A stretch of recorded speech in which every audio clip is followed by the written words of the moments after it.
Would you like to rekindle the romance in your relationship? You're not alone, and I've got 4 tips to help you do just that. Hi there, I'm Gina Ramirez. I am a licensed therapist, but I'm also a certified health coach, and I talk everything health and wellness from the mind, the body, and the behavior.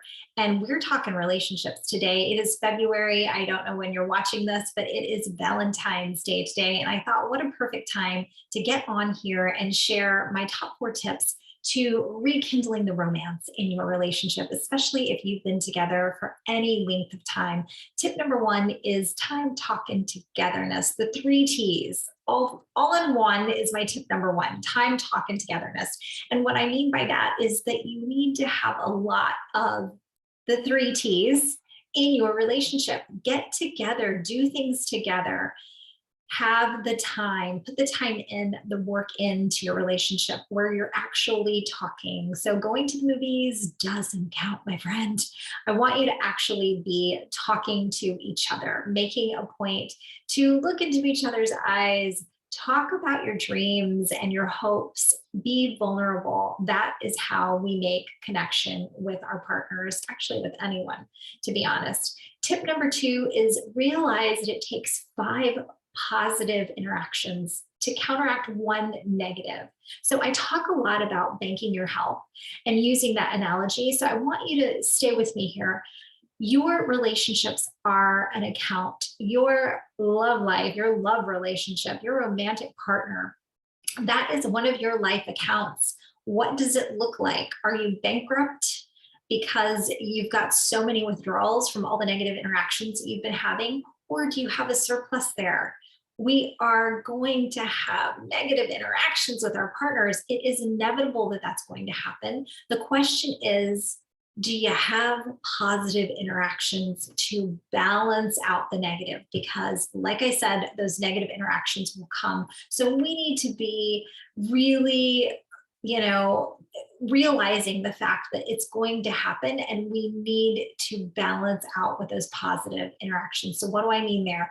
I mean, you are giving encouragement, you are giving support, you're saying lots of I love yous and thank yous, and respecting your partner just the way that they need to be respected. So recognizing, how do we put deposits into their love bank, into my love account, right? Because I don't want to be bankrupt. When I know that withdrawals are coming, I need to have a surplus. So 5 to 1, remember that. Tip number 3 is to find the new in the ordinary. If you've been together any length of time, and I've been together over 20 years with my spouse, so it's a long time. You need to create some newness, right? In the ordinary. Find things that you don't know about your partner. And the only way we can do that is by tip number 1: time, talk, and togetherness. But tip number 3, I want you to create some adventure. Do something that you haven't done before with your partner. Make it a point every month to do something new. Maybe you go on a picnic. Maybe you do some axe throwing. Maybe you get out and go on a hike. Do something that you don't normally do together to break yourself out of the humdrum routine of everyday life, because it can feel like a slog, right? It can feel like a slog if you've been doing it any length of time. I get you. I get you. So try to incorporate some newness. And the last tip is that love is a choice.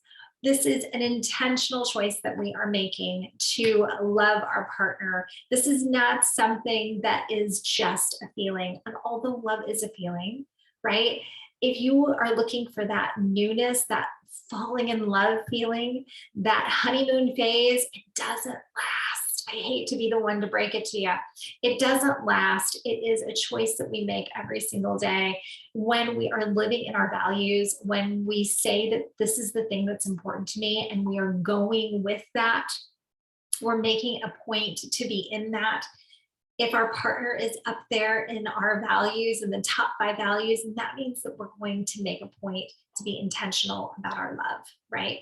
So I want you to remember the intentionality and the choices. It's kind of like when your kids wake you up in the middle of the night and you're feeling exhausted. You don't feel like getting up, right? That is not a feeling that is coming to your mind right at that moment. What you're feeling is, I want to go back to bed. But because you love that child, you are going to make the choice to be loving. And so, my friends, I want you to keep that in mind.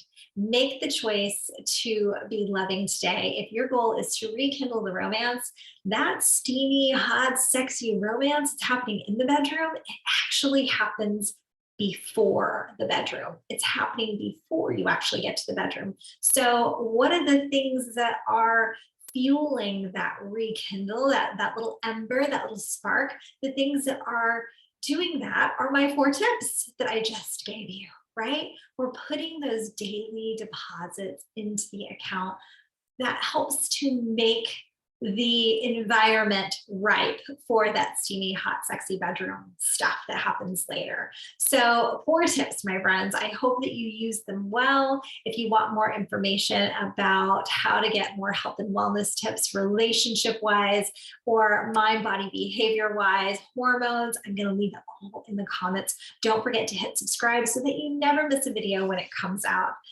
Thanks, my friends, and I will see you next